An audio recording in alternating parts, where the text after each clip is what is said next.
I'm going to go over a few cues that you can think about when you're doing warrior poses in yoga. If you have diastasis recti, if you're trying to engage a little more effectively your deep core, and especially if you're early postpartum or even pregnant, just to think about protecting your abdominal wall a little bit more. So we'll start in just thinking about Warrior 1.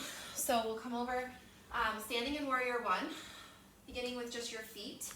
So we'll just align the feet so you have your front foot facing straight ahead, your back foot pointing a little bit outward towards the front left corner of your mat, bending into your front knee.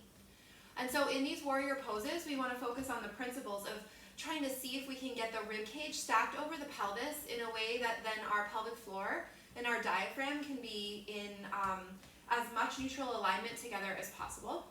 So typically when we come up into a warrior pose, we might end up raising the arms overhead, like really arching the back, and that can feel really nice and opening, but we can lose some of that integrity of the engagement of the core, especially if we have some vulnerabilities along the front line of the abdomen. So especially in this early stage of regaining the stability, we want to just be mindful to not go to that end range of extension. So we think about finding that neutral alignment and then taking the arms overhead. And if you happen to have some stiffness in your shoulders, then it might be really tempting to want to get your arms way up there and really compensate by flaring your front ribs up. But I recommend to keep those front ribs down. You might even just take one hand to the top of the front ribs and then take the other hand and reach it up high. See how high you can take the one arm before you start feeling the ribs start to flare out. And then that's where you want to match the other one.